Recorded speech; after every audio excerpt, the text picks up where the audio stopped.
Welcome to Concrete Block, the podcast where we dive into the latest news and current events shaping our world. According to reports, Vice President Vance has expressed concerns about the state of politics in the United Kingdom, citing a lack of stability and direction. His remarks were made during an interview with a British news outlet, where he also discussed the challenges faced by the UK's new Prime Minister. Andy Burnham is not mentioned, but rather the ongoing issues with Brexit. Vance's comments have sparked a mixed reaction, with some critics accusing him of interfering in British affairs and others praising his candor. The Vice President has been known for his outspoken views on various topics, including politics, culture, and society. In related news, J.D. Vance recently spoke at the Sail Forth 250 Parade of Tall Ships in New York City, celebrating America's 250th birthday. His speech highlighted the importance of American values and traditions, while also acknowledging the country's complexities and challenges. Meanwhile, an old op-ed written by Vance in 2016 has resurfaced, featuring his thoughts on then-presidential candidate Donald Trump. The article, originally published in The Atlantic, offers a fascinating glimpse into Vance's past views on Trump, which have evolved significantly over time. As we continue to follow these developments, it's essential to consider multiple perspectives and evaluate the information objectively. We'll be keeping a close eye on Vice President Vance's activities and comments, as well as their impact on both domestic and international politics. We'll be right back with more of today's top news on Concrete Block. Welcome back to Concrete Block. We're diving into the world of regulatory rollbacks as the current administration releases a plan to eliminate 702 existing administrative rules across the federal government. This move is part of an effort to cut red tape and reduce costs for businesses and individuals alike.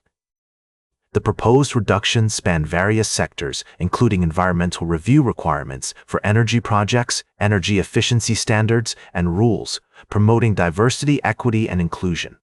According to the administration, these changes could result in $1.5 trillion in savings for the economy by the end of September.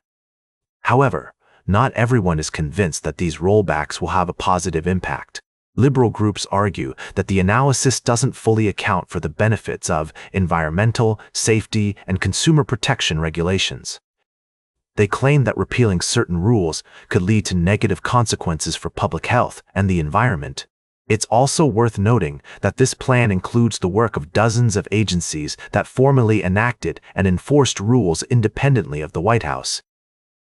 The recent Supreme Court ruling granting the president the power to remove agency heads at will has given the administration more control over the regulatory process. As we explore this story, it's essential to consider multiple perspectives and weigh the potential benefits and drawbacks of these regulatory changes. While some may see this as a necessary step towards reducing bureaucracy and promoting economic growth, others may view it as a threat to vital protections and safeguards. The debate surrounding regulatory rollbacks is complex and multifaceted. As we continue to follow this story, we'll provide updates and insights to help you make sense of the implications. Welcome back to the Concrete Block. Reports are emerging that Iran's ambassador to China has announced that Beijing will receive special considerations when it comes to service fees charged to ships using the Strait of Hormuz.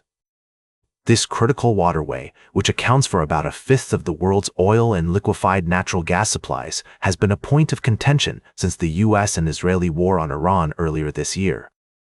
According to the ambassador, Abdoreza Rahmani Fazli, these concessions are a gesture of goodwill towards China, which is considered a friendly nation. However, it's unclear what exactly these special considerations will entail. The future management of the Strait of Hormuz is a complex issue, with various countries having different opinions on how it should be governed. The U.S. and Gulf Arab countries have insisted that Iran and Oman cannot impose any charges for using the waterway, while some European nations seem to be open to the idea of ships paying a fee. China, which is a major buyer of Iranian oil, has called for the unhindered flow of shipping through the strait, citing the interests of all parties involved. It's worth noting that Iran has said it will levy fees to guarantee safe passage and cover environmental costs, with assurances that enforcement will comply with international maritime laws. As this situation continues to unfold, it's essential to consider the potential consequences for global energy markets and the geopolitical landscape. That's all for today's Concrete Block. Remember to like, share, and subscribe, and until next time, stay informed.